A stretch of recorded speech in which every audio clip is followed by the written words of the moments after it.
ರಮೇಶ್ ಕುಮಾರ್ ಅವರ ಈ ಹೇಳಿಕೆ ಭಾರತೀಯ ಜನತಾ ಪಾರ್ಟಿ ನಾವು ಖಂಡನೆಯನ್ನು ಮಾಡ್ತೇವೆ.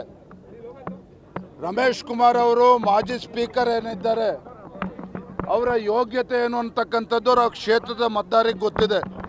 ಹಾಗಾಗಿನೇ ಕಳೆದ ಚುನಾವಣೆಯಲ್ಲಿ ಅವರು ಸೋಲಿಸಿರ್ತಕ್ಕಂಥದ್ದು. ಇವತ್ತು ಆಚಾರವಿಲ್ಲದ ನಾಲಿಗೆ, ಇವತ್ತು ಅವರ ನಾಲಿಗೆ ಅವರ ಸಂಸ್ಕೃತಿಯನ್ನು ತೋರಿಸ್ತದೆ. ಅವರ ನಾಲಿಗೆ ಅವರ ಸಂಸ್ಕೃತಿಯನ್ನು ತೋರಿಸ್ತದೆ. ಒಬ್ಬ ಮುಖ್ಯಮಂತ್ರಿಗಳ ಸ್ಥಾನದಲ್ಲಿ ಕೂತಿರ್ತಕ್ಕಂಥ ಮಾನ್ಯ ಸಿದ್ದರಾಮಯ್ಯನವರು 6.5 ಕೋಟಿ ಜನರಿಗೆ ಮುಖ್ಯಮಂತ್ರಿಗಳು ಅನ್ನೋದನ್ನ ಕೂಡ ಮರೆತು ಈ ದೇಶದ ಪ್ರಧಾನಮಂತ್ರಿ, ಗೌರವಾನ್ವಿತ ಪ್ರಧಾನಮಂತ್ರಿಗಳ ಬಗ್ಗೆ ಅವರು ಹೇಳಿರ್ತಕ್ಕಂಥ ಹೇಳಿಕೆ, ಒಬ್ಬ ನಾಲಾಯಕ್ ಪ್ರಧಾನಮಂತ್ರಿ ಅಂತಕ್ಕಂಥ ಉದ್ದಟತನದ ಹೇಳಿಕೆ ಇವತ್ತೇನು ಮಾನ್ಯ ಮುಖ್ಯಮಂತ್ರಿಗಳು ಕೊಟ್ಟಿದ್ದಾರೆ. ಇವತ್ತು ರಾಜ್ಯದಲ್ಲಿ ಸಂಪೂರ್ಣವಾಗಿ ಕಾನೂನು ಸುವ್ಯವಸ್ಥೆ ಹಾಳಾಗಿದೆ. ಕಾನೂನು ಸುವ್ಯವಸ್ಥೆ ಸಂಪೂರ್ಣವಾಗಿ ಹಾಳಾಗಿದೆ.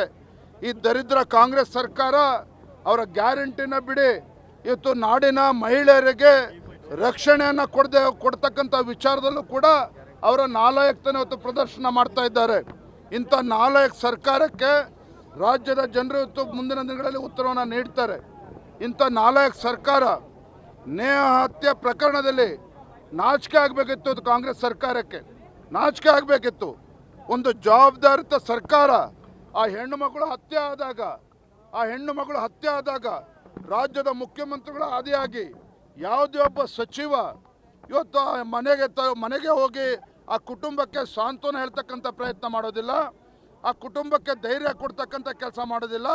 ಅದರ ಬದಲಾಗಿ ತೇಜವಧೆಗೆ ಮಾಡ್ತಕ್ಕಂಥ ಏನು ದುಸ್ಸಾಹಸಕ್ಕೆ ಕೈ ಹಾಕಿದ್ದಾರೆ. ಇವತ್ತು ದುಶ್ಯಾಸನ ಪ್ರವೃತ್ತಿಯನ್ನು ಇವತ್ತು ರಾಜ್ಯದ ಮುಖ್ಯಮಂತ್ರಿಗಳು ವರ್ತನೆ ಮಾಡ್ತಾ ಇದ್ದಾರೆ. ಈ ನಾಡಿನ ತಾಯಂದರು ಹೆಣ್ಣು ಮಕ್ಕಳು ಇವತ್ತು ತಕ್ಕ ಉತ್ತರವನ್ನು ನೀಡ್ತಾರೆ. ನಾನಿವತ್ತು ಪ್ರಾಮಾಣಿಕ ಒಂದು ಮಾತನ್ನು ಹೇಳ್ತೇನೆ. ರಾಜ್ಯದ ಜನರು ಈ ಕಾಂಗ್ರೆಸ್ ಸರ್ಕಾರದಿಂದ ಮುಖ್ಯಮಂತ್ರಿಗಳು, ಗೃಹ ಸಚಿವರ ಹೇಳಿಕೆ ಯಾರೂ ಕೂಡ ನಿರೀಕ್ಷೆ ಮಾಡಿರಲಿಲ್ಲ.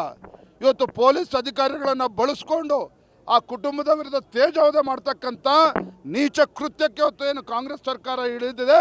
ಇವ್ರಿಗೆ ಧಿಕ್ಕಾರವನ್ನು ರಾಜ್ಯದಲ್ಲಿರ್ತಕ್ಕಂಥ ಮಹಿಳೆಯರು ಇವತ್ತು ಕೂಗ್ತಾ ಇದ್ದಾರೆ.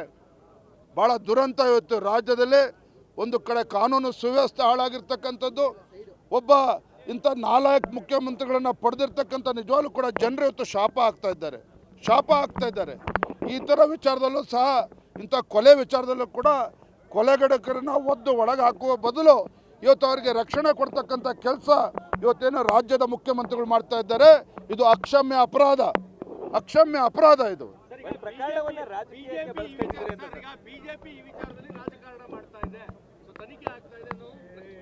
ಏನ್ರಿ ತನಿಖೆ ಮಾಡ್ತಾರೆ ಇವರು? ಏನು ತನಿಖೆ ಮಾಡ್ತಾರೆ? ಜವಾಬ್ದಾರಿ ಇರ್ತ ಸರ್ಕಾರ ನಡ್ಕೊಳ್ತಕ್ಕಂಥ ರೀತಿನ ಇದು. ಒಬ್ಬ ಮುಖ್ಯಮಂತ್ರಿ ಹೋಗಿ ಕುಟುಂಬವನ್ನು ಭೇಟಿ ಮಾಡೋದಿಲ್ಲ. ಇವತ್ತು ಯಾರು ಅಲ್ಲಿ ಇವತ್ತು ಹತ್ಯೆ ಮಾಡಿದ್ದಾರೆ ಅವ್ರ ಬಗ್ಗೆ ಒಬ್ಬನೂ ಕೂಡ ಹೇಳಿಕೆ ಕೊಟ್ಟಿಲ್ಲ. ರಕ್ಷಣೆ ಕೊಡ್ತಕ್ಕಂಥ ಕೆಲಸ ಮಾಡ್ತೀರಿ. ಏನು ತನಿಖೆ ಇವರಿಂದ ನಿರೀಕ್ಷೆ ಮಾಡ್ತೀರಿ? ನಾವು ಅದಕ್ಕೆ ಭಾರತೀಯ ಜನತಾ ಪಾರ್ಟಿ ಒತ್ತಾಯ ಮಾಡಿದೆ. CBI ತನಿಖೆಗೆ ಇದನ್ನು ಕೊಡಬೇಕು. ನಿಮ್ಮ ಬೂಟಾಟಿಕೆ ನಮಗೆ ಅವಶ್ಯಕತೆ ಇಲ್ಲ. ನಿಮ್ಮ ಅಖಂಡ ಶ್ರೀನಿವಾಸ ಮೂರ್ತಿ, ನಿಮ್ಮ ದಲಿತ ಶಾಸಕನನ್ನು ಯಾವ ರೀತಿ ನೀವು ರಕ್ಷಣೆ ಮಾಡ್ಕೊಂಡಿದ್ದೀರಿ ಗೊತ್ತಿದೆ ನಮಗೆ. ಒಬ್ಬ ದಲಿತ ಶಾಸಕರಿಗೆ ನ್ಯಾಯ ಕೊಡಲಿಲ್ಲ. ಹೆಣ್ಣುಮಗಳು ಹತ್ಯೆ ಆಗಿದೆ, ಅದಕ್ಕೂ ಕೂಡ ನಿಮ್ಮಿಂದ ನ್ಯಾಯವನ್ನು ನಿರೀಕ್ಷೆ ಮಾಡೋದಕ್ಕೆ ಸಾಧ್ಯ ಇಲ್ಲ. ಇಂಥ ತೇಜವಧೆ ಮಾಡ್ತಕ್ಕಂಥ ನೀಚ ಕೆಲಸಕ್ಕೆ ಹಿಡಿದಿರ್ತಕ್ಕಂಥ ರಾಜ್ಯ ಸರ್ಕಾರ ಇವರಿಂದ ತನಿಖೆ ಸರಿಯಾಗಿ ಆಗ್ತದೆ ಅಂತೇಳಿ ನಿರೀಕ್ಷೆ ಮಾಡೋದಕ್ಕೆ ಸಾಧ್ಯನ ಹಾಗಾದ್ರೆ?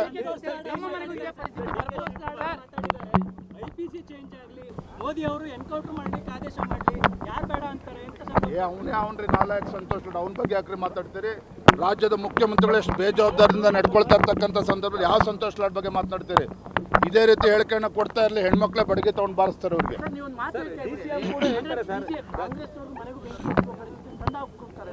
ನೋಡ್ರಿ, ಎಲ್ಲರೂ ಉಂಟೇನ್ರಿ. ಒಬ್ಬರು ಮುಖ್ಯಮಂತ್ರಿ ಈ ನಾಡಿನಲ್ಲಿರ್ತಕ್ಕಂಥ ಎಲ್ಲ ವರ್ಗ, ಎಲ್ಲ ಸಮಾಜ, ಎಲ್ಲ ಜಾತಿಗೆ ಅವರು ಮುಖ್ಯಮಂತ್ರಿಗಳು. ಯಾವುದೇ ಒಂದು ಕೋಮಿಗೆ ಮುಖ್ಯಮಂತ್ರಿಗಳಲ್ಲ. ಇವತ್ತು ಕಾಂಗ್ರೆಸ್ ಪಕ್ಷ ಅಧಿಕಾರಕ್ಕೆ ಬಂದಿದೆ ಅಂತ ಹೇಳಿದ್ರೆ ಕೇವಲ ಅಲ್ಪಸಂಖ್ಯಾತರ ಮತಗಳಲ್ಲಿ ನಂಬಿಕೊಂಡು ಅಧಿಕಾರಕ್ಕೆ ಬಂದಿದ್ದಾರೆ. ಹಾಗಾದ್ರೆ ಈ ಕೆಟ್ಟ ನಡವಳಿಕೆ ಏನಿದೆ ಇವತ್ತು ಕಾಂಗ್ರೆಸ್ ಸರ್ಕಾರದ ಕೆಟ್ಟ ನಡವಳಿಕೆ, ಇವತ್ತು ಯಾರೂ ಕೂಡ ಇದನ್ನ ಕ್ಷಮಿಸ್ತಕ್ಕಂಥ ಪ್ರಶ್ನೆ ಇಲ್ಲ. ಯಾರೂ ಕೂಡ ಕ್ಷಮಿಸೋದಕ್ಕೆ ಸಾಧ್ಯ ಇಲ್ಲ.